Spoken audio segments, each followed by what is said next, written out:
Welcome to DuPont Registry Talks, a new podcast from the home of driving luxury since 1985.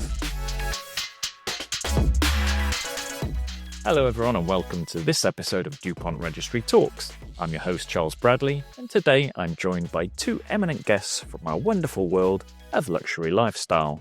Today I'm delighted to say that I'm joined by Colin Docherty and Gary Stanbury from duPont to talk about their elite restoration and racing team business and their exciting Green Machine project.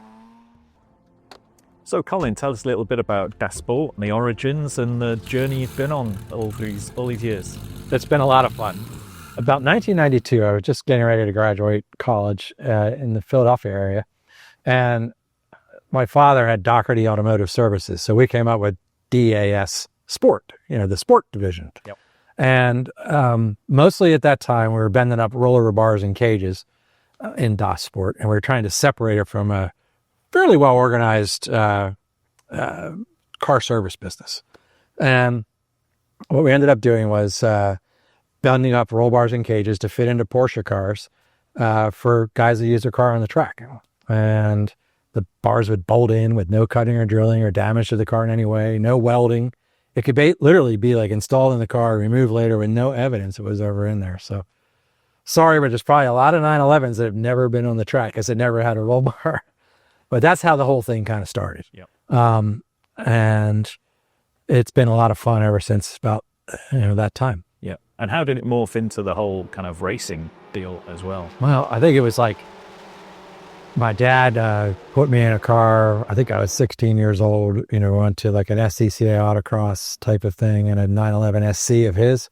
And I was hooked on motorsports right away, So this is probably in the mid to late 80s. And then by 1990, the Porsche Club Racing Series had been invented. I think Pocono was the first one. And some very close friends like Bob Russo and Alan Friedman, they were some of the fathers of this Porsche Club Racing program.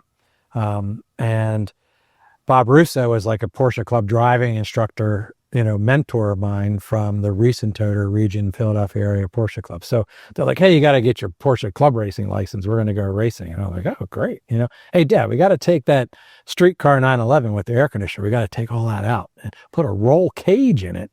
And we're going to go racing in Porsche Club Racing. So that's how it sort of morphed, at least in my mind, probably, way earlier than that, when I was a 3-year-old sitting on the pit wall at the 72 Indianapolis 500, there's a picture of me and my dad. I'm 3. He's older than that. And a very close family friend, Don Cox. And we're sitting there and the photographer came behind and over my shoulder as I'm looking over my shoulder. And he's basically, shooting between us at the McLaren 72, the number 66 Sunoco IndyCar that ended up winning the Indy 500 that year. And my dad was a member of the team that year and was like, okay, once we finish that goal and accomplish that, I think it's time for me to move on and get focused on the family, this little guy.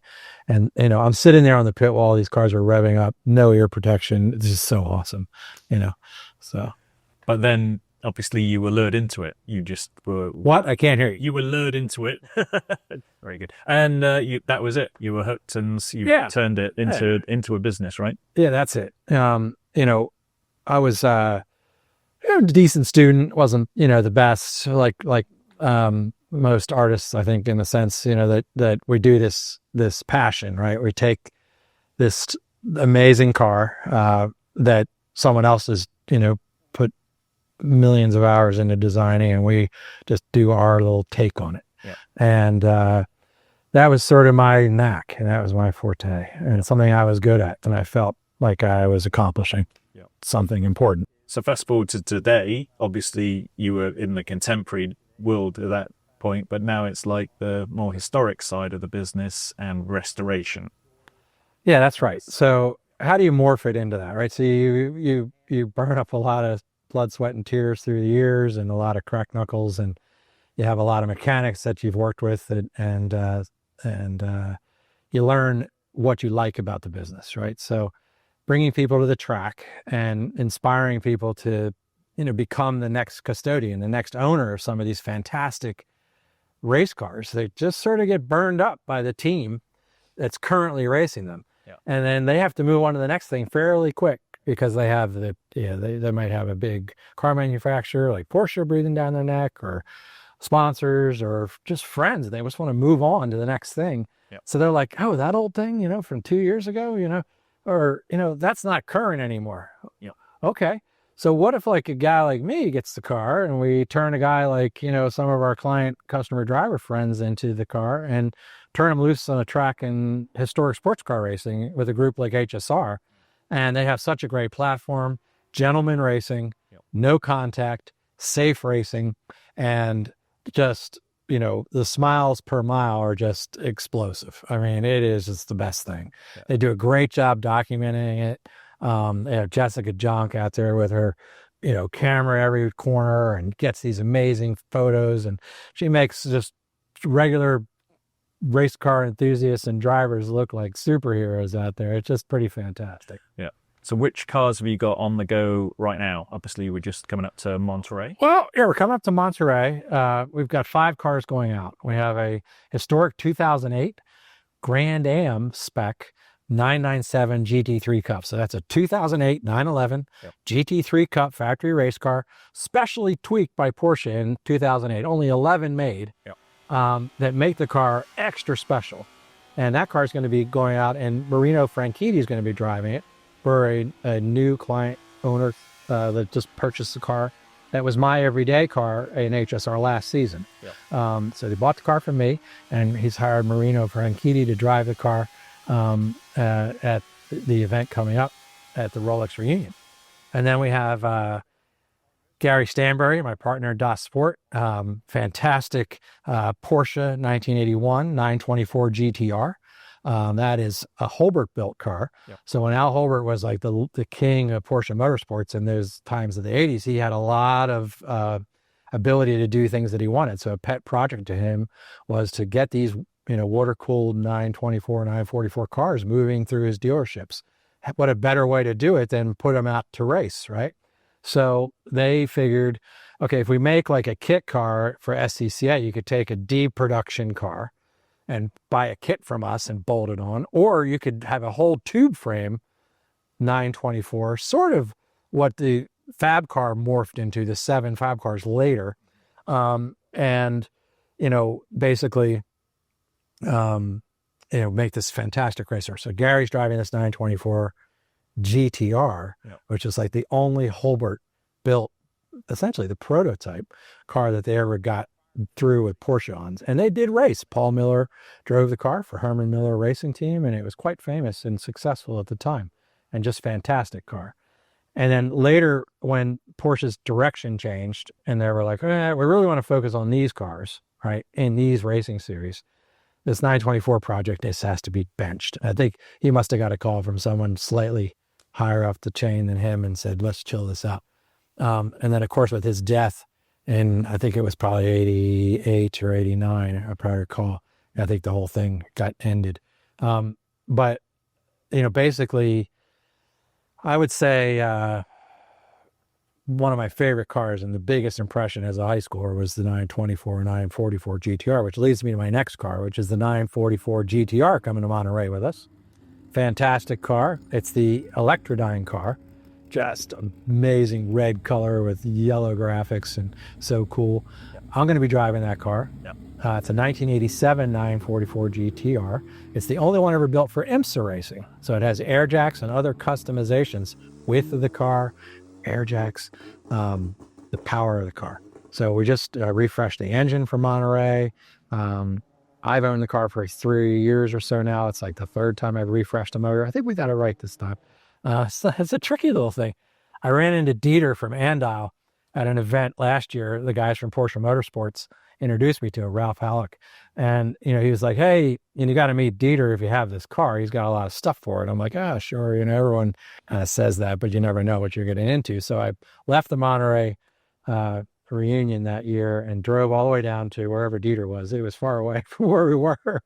And I brought Betsy along with me, and we went down and met him, and just this array of stuff. And it was sort of unlocked a lot of the, answers to some of the problems we were having with the car. He was very generous with the information, just fantastic individual. And also Alwyn, from Andile was very helpful as well, and sharing information with us at VIR one time. We ran into him, came over and actually tinkered with the car and was making adjustments on it and stuff. So it was pretty cool. Those two guys are out of this world and just fantastic. They'll love it. Yeah. And they built the motors for these cars. Cool. So they had Dieter literally had a logbook that he opened up for that car by engine number. Wow. Bruce Jenner was the original owner of the engines, and they had started engine on dyno. Engine failed on dyno. Next page. Started engine number 2 on dyno. Ran for 15 minutes. Engine blew on dyno. Wow. It was like, so he's like, yeah, we had a lot of problems with that car. You're not alone. So I think we did pretty good. We did have the car at the IMSA Classic back in March, Daytona. It's a smaller version of the larger Daytona 24-hour event. And we were successful in our endeavor there in our testing, and we ran the car around there, and it was quite fun. So this is going to be a great time for the car. We've got the motor nailed down. We built a second motor as a backup in a crate. That's that way the next, custodian of this car can have the reassurance that the car is going to go on for a long time with a second motor waiting in the crate, and all the answers are right there in the box, all already unlocked and ready to go with no troubles. We have Alan Friedman, again, the one of the fathers of Porsche Club Racing. He's running a Genie with us. The Genie is an old SCCA spec race car. Yep. This is fantastic. We have a customer driver, Michael Potapow from the DAS Sport team, running a 2005 Porsche 996 GT3 Cup. And that car was just a fantastic history. Do you remember going around to the Grand Am paddock in the mid 2000s, 2005, 6, and the Hazardous Racing team was there, and they had a whole entourage with them of like really good looking men and women, and they had them all dressed up and things. And the guy, I don't remember his name. I think his name was Steve or something like that. But basically had this fantastic looking team of these 3 matching cars. They went into all sorts of different racing. This car was just the number 22 car, fantastic car, very little use. They had, I think, 5 drivers in the 05 Daytona 24-hour race. And we brought that car back to just the absolute pinnacle of its best time in that series. And he's going to be driving that car. So, yeah. How do you find these cars? I don't know. I used to say I would barn find them. I literally found 5 944 Turbo Cups in a barn. Wow. In Connecticut. Yeah. That's how this madness sort of started. I had sold this guy a 944 Turbo Cup years ago. He was a doctor up there. His name was Ron.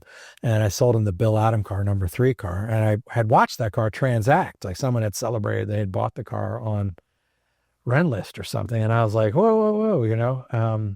I didn't even see that car, anywhere advertised or anything. It was like, a kind of word of mouth kind of thing. So I said, well, Ron, I called him up. What's going on up here? What do you got? And I want to sell everything. So I'm like, what's everything? Well, I've got these 5 cars left, and I have, he literally had the 944 Turbo Cup trophy and things like that. So to answer your question, it's word of mouth is one way to find them, right? Someone knows you're into them, they call you up. So that led to other things, right? Sometimes you just have to sort of expect what the market's going to do, right? So, whether you're valuing cars or for an insurance company or a great product like your DuPont Registry, you have your finger on the market, you see the trends, right? So what is the most analog kind of fun GT3 Cup to drive, right? Yeah.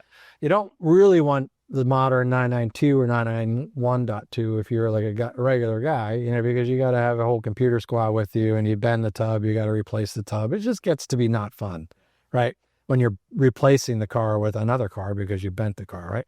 So 996 GT3 Cups, 997 GT3 Cups, and then there's a lot of them made, right? A lot of them were sold privately, directly from Porsche Motorsports globally to individual users, right?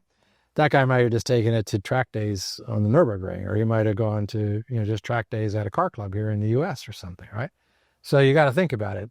If I really had the opportunity to buy the car at the same dollar, am I going to buy a car that has some race history or not? So we focus on the race history. We want to make sure it's a ticket car, meaning a car that someone can get that can, take it somewhere fun, right? Yeah. So whether that's going to be,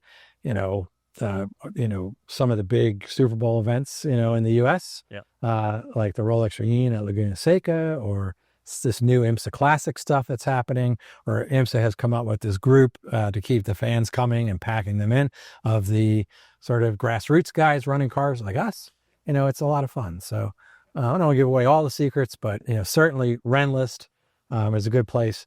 DuPont Registry, you got to just find cars where they are, where they come to market. And there's a lot of times cars are not properly researched. I love the guys, that really get into, figuring out what a car is. There's a friend of mine, Carl Bauer, that just really gets down to the nitty gritty, and he asks the tough questions, and he's kind of inspired me to kind of dig deeper sometimes and make sure I really have all my I's dotted and T's crossed, and figure out, can I, basically, in the court of great cars, can I stand on the, next to the judge there and without a doubt bet my paycheck that this is the history of this car. Yeah. And that's kind of the important thing to us. And we want to make sure we start out with cars that, have a story, makes it a little easier. Now, that doesn't exclude some of the fantastic buys out there, like where the 996 has been modified for track use, or the roll bar from duPont, of course,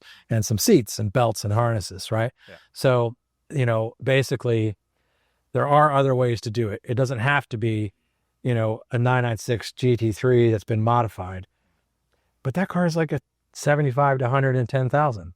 You can find a 996 GT3 Cup right now on the market today for 55,000. It's a factory built race car by people. That's all they do. In Wysock, they build factory built race cars. They have a special attention to detail that gets them into that program as an employee of Porsche, that lets them build cars to that level and to that standard. Yeah. So there are some different things to think about when you're out there. I would give us a call. You can give, the car world's full of a lot of great doctors, right? So whoever is your sphere of influence, right? Call your great doctor, ask him the advice, stick with that guy. I'm not asking people to jump around and call a bunch of different people. Go to your guy that you trust, ask him what the best thing to do is. Most of the time, you're going to end up in a GT3 Cup car, I think, if you're looking at Porsches. Yep. 996, 997, just fantastic. We just procured this car. This is a new sort of program that we're sort of after, which is the 991.1 GT3Rs. Yep. We'll have several of these available along with spares and things like that, and be able to support these in historic racing events soon. And you'll see this one out of VIR at the Historic Sports Car Racing Group, HSR, the IMSA owned, just fantastic group of those gentlemen racers I was mentioning earlier. Yep. And this will be at VIR coming up soon, with a new driver behind the wheels. Yeah, they really are dream cars. Tell us about your workforce. How many people have you got on the crew? Well, it's like we have a payroll that's that is got the essentials on it for sure. Yeah. We also employ a number of partners. Now, what's a partner? It's another shop or another specialty group. Whether it's a shock service company, or it's a body shop that specializes in certain aspects of body work. They may still have a select bench, from the 80s or 90s that we need to straighten out some of these old cars, right? Yeah. Or they might have a specialty in working with particular metals and straightening cars and things like that if we need to do some body work. It can be, engine builder that has a very high speciality, like with the Porsche 944 GTR or the 924 GTR. Some of those we do in-house, some of them we do externally. Yeah. So the staff is great. We have truck drivers and lead mechanics. We have crew chiefs. We have tire guys. We have guys that come in and fly in just for the races. And then we have our partners that we work with that have their own businesses that we employ to help us be the best that we can. Yeah. And put it out, basically like we can't do it better than they can, so let's hire them to do it for us. And so we put together this unstoppable, bunch of professionals. I call it like putting the power of professionals to work for the client. It's like, let's gather up the best in the business and make the best output that we possibly can. And the example of that is like a project like the Green Machine you might have seen recently. Yep. It's our first public launch of our car build program, the duPont DreamWorks. Yeah. So it's pretty cool. Yeah, you've just jumped ahead of me because I was just about to ask you about that. Yeah. I mean, tell us a little bit about it. I mean, it's a fantastic car. I've been seeing it in the flesh Yeah. What's gone into it? Well, it's just a fantastic car. It started out almost like the day it was born. A good friend of mine, Chris Beery, had bought the car new in 1987. He's like, Colin, I got this job and they said I can have a company car. I said, oh, yeah. And they're going to do all the service work. I said, oh, okay. What's you going to get? I'm going to get this 911. I'm going to take it to autocrosses. I'm like, okay, great. So he takes it to autocross and he gets really hooked. I think they might, after like the second set of tires in the same year, I think the company said, well, no more expenses for you. You've already got your 2 sets of tires for the year. So it transformed quickly after that into, he just really, got excited about it. And he did PCA driver's education events with the amazing Reese Interior region. That's where I cut my teeth as an early driver. Chris and I were both drivers of the year of that region, so that was pretty cool. I was like the youngest driver of the year, 18, and he was just the year after me, and just fantastic program out there. And just talk about inspiring new drivers. I mean, they get a lot of credit. There was guys like Bob Russo I mentioned. That was the chief instructor, and Bob Lamb ran the driver's education program. These guys are still around. If you see them, just thank them for putting an amazing program together. But basically what happened is that car, the Green Machine, evolved into, a 911 was built for track days. We would call them now driver's education days. And then the Porsche club race program came along in 1990. Chris is like, okay, let's make it a full on, club race car, which we did. And then it went into the GT class in club racing, which was fantastic. So by 2000, Chris's family life had changed, and he had kids that were at soccer games and baseball games, 2 sons, and just he retired from racing at that time, and basically the car sat around for a little bit. So I remember that car had 4,000 miles on it when it was parked. It was like this brand new 911. So I was eyeing the tub. Called Chris several years later. I said, I want to make a deal to buy that car. I'm going to make it into this car. And he's like, that sounds like a great idea. So I did it. My life got super busy and it sat with me for a long time. And then here we have the product sitting here. Yeah. So basically it's an 87 911. Yeah. So I like 87 because it has the G50, tunnel for the gearbox. So I can have the modern sort of better feeling gearbox to me than the 915. Although the 915 tub is perfectly fine, and we can make one of those work great too.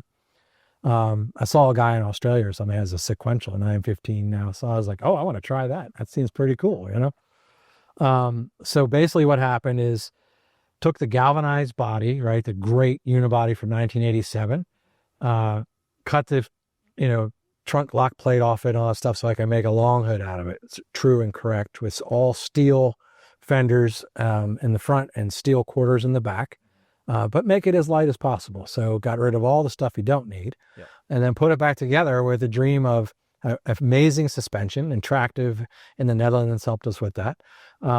And then we did a big brake system. We just used a 993 twin turbo. We wanted the car to be subtle, so the calipers are black. It doesn't have the traditional big red color, but this fantastic braking system, dual master cylinders. Nice meaty sway bars, but the car is designed for the street, so but it has a lot of power, so I had to be careful with that. 600 horsepower and 500 and plus foot-pounds of torque. Wow. So it's just fantastic. The interiors of these cars are just bespoke, right? So it's like what you dream we can do. So we've got a dark brown top part of the car. We've got a baseball glove color. It was always an affinity of mine, for the bottom. We've got the British Racing green. It was like a play on Irish green from Porsche of that era, the early 70s. The big mag center BBS wheels, right? It has a little bit of a crusty finish on it to just remind you, hey, this is a race wheel.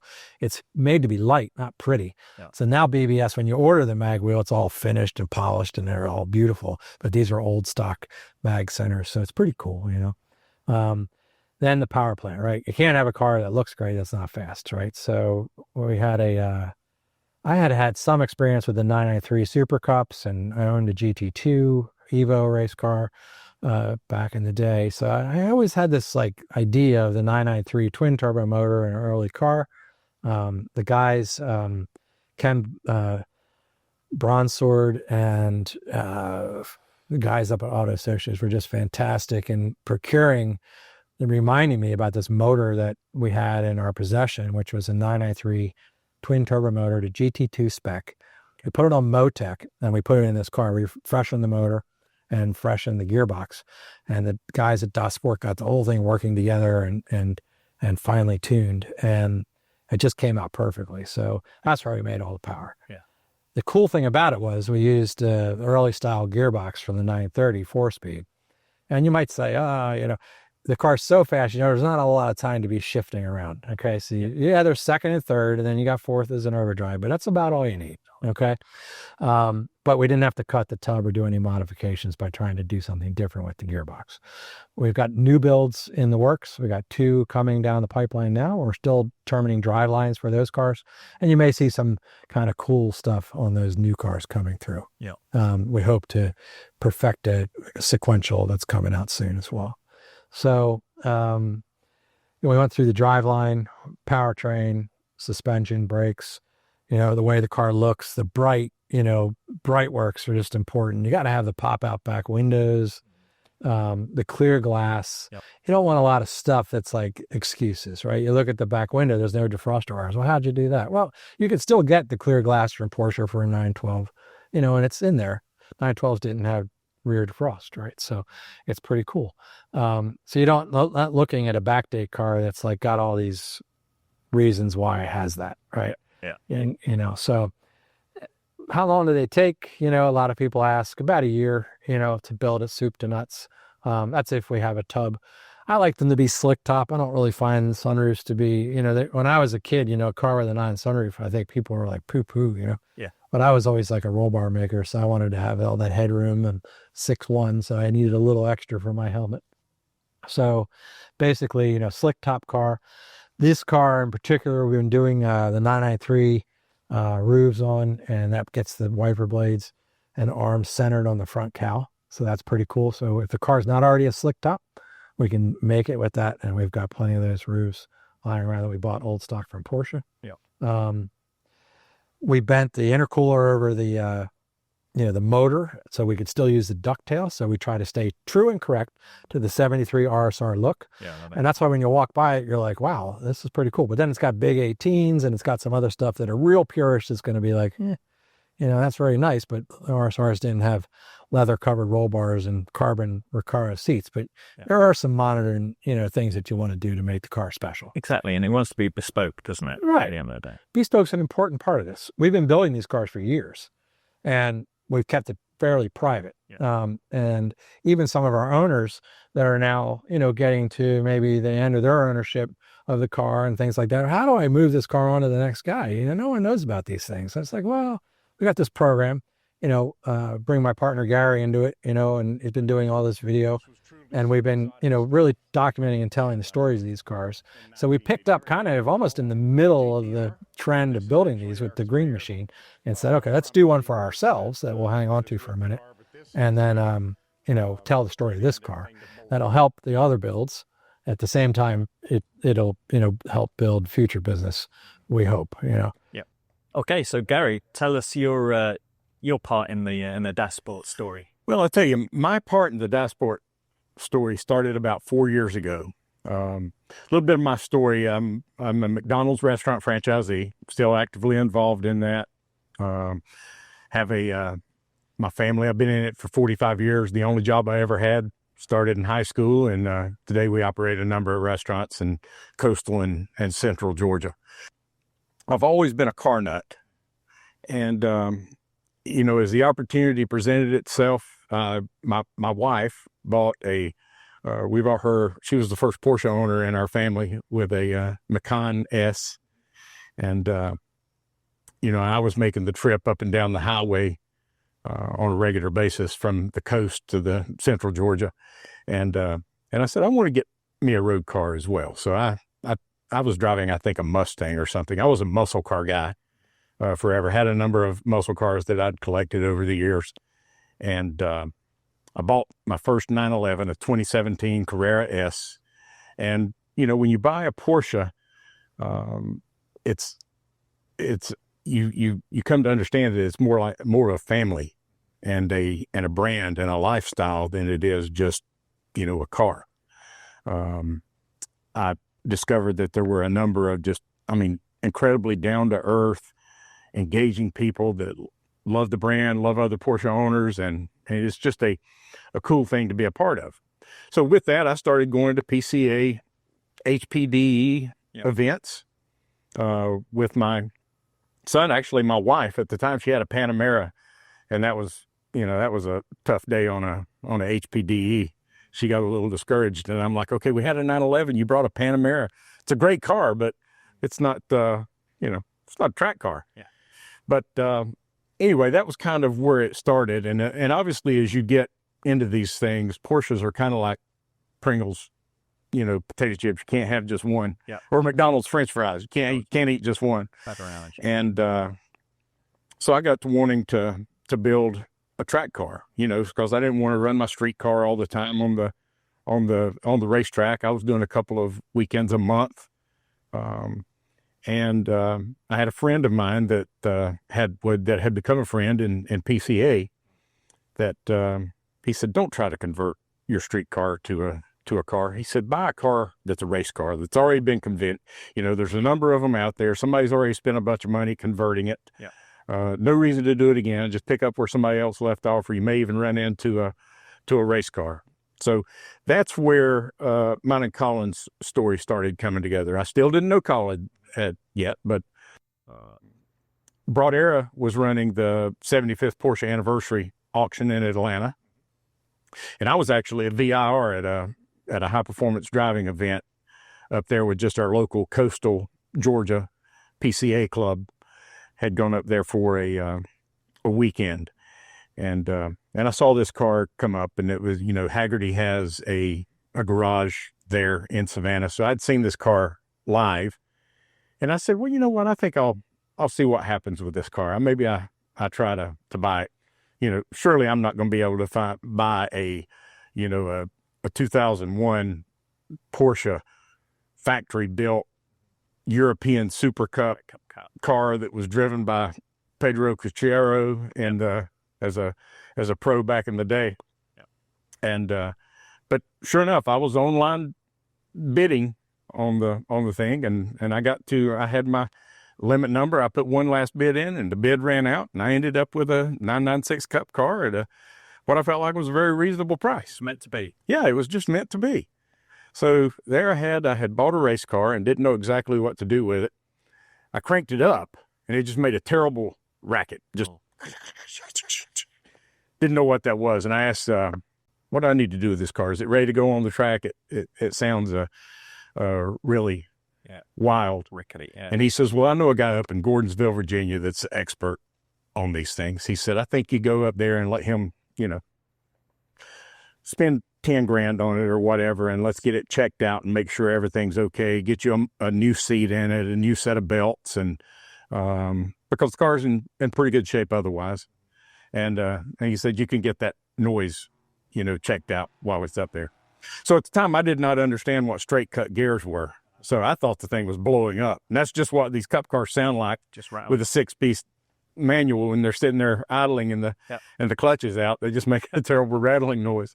And so I learned that, and I got in there, and then Colin, that's when we got the car, got the seats, got the belts in it, changed the oil, determined that the car was strong, had a good engine, good gearbox in it. So he took me up, went from doing a mild straighten up on the car to he had race cars. He and his team, he had a number of guys that were around him, and it was just an amazingly cool shop to be in and be around. And he took me up to VIR with the team just to do a track day at an Ingram track day event up at VIR. Yeah. And I got to take that car out and realize what it feels like in a real race car, how it corners, how it accelerates, the sounds that it makes. It's just intoxicating. And I guess I was hooked the first time on the track in that. And then, I've always been a car nut. My dad was into cars. I was, he had a when I was born, he had a 64 Ford Galaxy with a big 2-carburetor motor, 4-speed. He was a drag racer. He fancied himself a drag racer, but he was a street racer. In North Carolina, there was only one highway patrolman per county, so they got away with it somehow in 64.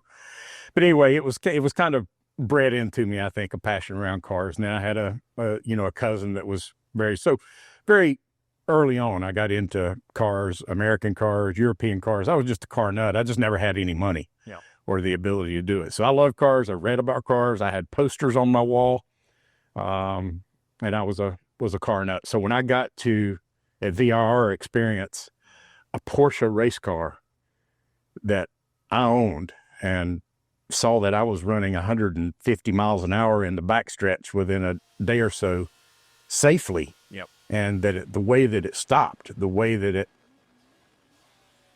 so I signed up for another weekend, and that is kind of where it, just took off from there. So I never even got the car.